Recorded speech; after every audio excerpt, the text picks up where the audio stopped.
Do you need a light meter in 2026? What are the benefits of a light meter? What is a light meter? Where would you use a light meter if you did have one? What can they do and what don't they do? Well, we're going to talk about all of that and probably more. And I'm going to let you know if this is something that you should be adding to your photography gear. But first, before I get into it, who am I? My name is Mike Patterson, and I have been a full-time professional photographer for over 41 years, making my living exclusively from photography. I have shot tens of thousands, if not hundreds of thousands of assignments, from weddings to grads to families to commercial to you name it, I've shot it. I love doing nature and wildlife photography. I sell my nature and wildlife prints around the world.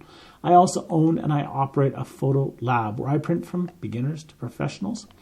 And I made all my money in 41 years from photography. I'm not an armchair person. I'm somebody who does this for a living. I'm here 5 days a week doing this. So let's get into it. But before we do that, click on the like button, click on the subscribe, the little bell notification, and let's get going. So what the heck's a light meter? What do they do? Why do people have them? So a light meter is basically this. A light meter, general basic terms, reads how much light is hitting a subject. If I want to know how much light is hitting my face, I can take the light meter and I can take readings of how much light is hitting my face. Now, you're going to say, but my camera has a built-in meter. They do. Cameras have had built-in meters for years. And they actually work pretty good. And they're getting even better. And if you set your camera correctly, putting it on spot meter, or putting it on partial meter, or putting it on overall meter, putting it on bias weighted, whatever. If you set your camera correctly, in most situations, they work wonderful. But there are some situations where a light meter just goes that one step further. I always tell people it's like this. A lot of things you can fix with a hammer. A lot of things, if you hit it hard enough, you'll fix it. Or you'll break it completely and have to buy a new one. With a light meter, it's like having a scalpel. You can dissect so much of your photography. And it's especially important. In fact, I'd say 100% important if you're shooting in a studio and you're adjusting your light in any way so that you have hot spots in the image, you have shadows in the image, you have all this different lighting. I say a light meter is totally necessary, 100% necessary to save you a lot of time, a lot of effort, a lot of confusion when setting up your lights. With a light meter, it reads ambient light, which means the light that's just hitting the subject from whatever, from light bulbs, from the sun or whatever. It also has flash settings. So what it does is it captures the flash when you're taking the picture and tells you what power that flash has, whether it be a studio flash where it's mounted onto a big system that you can crank up and make it nuclear bright, or you can crank it way down, or whether you're using an on-camera flash or even an off-camera smaller flash. This will tell you what your light is. So I can read over here and tell you how much light is hitting my face from that light there. I can move it over here and I can tell you how much light is hitting my face from that light there.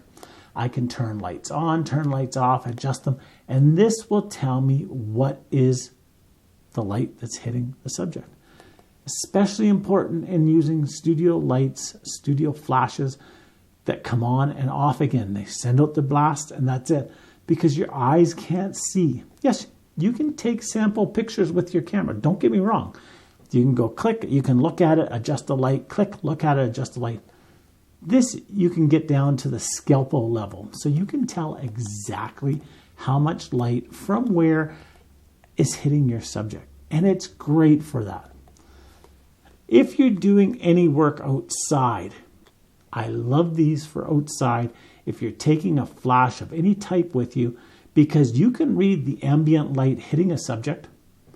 Then you can go and you can turn up your flash and you can see how much flash you have in there. And you can either have the flash a little bit lower than the ambient light, or you can have it higher than the ambient light. And this will allow you to dial in a flash outdoors with precision. But here's the thing.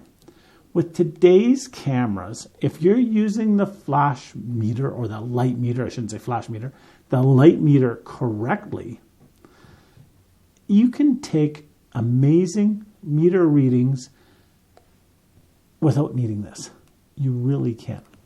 If you want to know how much light is hitting a flower, you can put this on a spot meter, put the spot on the flower, and get an exact reading. You can even lock in the exposure by using the exposure lock button, and it works great. This allows you to go the one step further. So you can see how much light's on the right, the left, the top. It's great. Light meters come in all different types and styles. This is an old one. How old? Well, it has something on it called ASA. If you're a new photographer, you're going to go, you mean it's got aspirin on it? ASA used to be the rating for film speed. And if I haven't mentioned it already, yes, I have a speech impediment. I pronounce film wrong sometimes. Get over it, grow up, and suck it up. This one's an old one. It still works. It still does what I want it to do, and it works wonderful. I can take ambient readings where light's coming in, and it takes all the light and combines it. I can remove the cover. I can take more precise light controls. Some light meters, you can even get a spot system, like a spotting scope on it. And you can look through and you can take a reading of something in the distance of a part of a picture, which is similar to what your camera does. This will allow you to do so much more. It will give you readings of, well, just about anywhere in your picture that you want, that you can get to. And it works great for that. You can get light meters as well that will tell you the color temperature of the light hitting your subject. So if you're putting multiple lights into a place and you want to make sure that you're getting a smooth color so that you're not getting red over here and green over here and blue over there, this will allow you to do that as well. So it does a lot more. It really does. But does the average photographer today need to add one of these to their camera kits to get perfect pictures? No. If you're shooting digital, you honestly don't need this. But if you're shooting a large format film camera, they don't come with meters. They're pretty basic. You put the film in, you open the shutter, you close the shutter. This will allow you to get perfect exposures without wasting any film. Likewise, if you're shooting medium format film, 35 millimeter, this will allow you to get precise readings without taking a picture. It will save you wasting a lot of film. It works. It really does. Even today, even in 2026, it still does what it's supposed to do. But for most people, it's really not needed.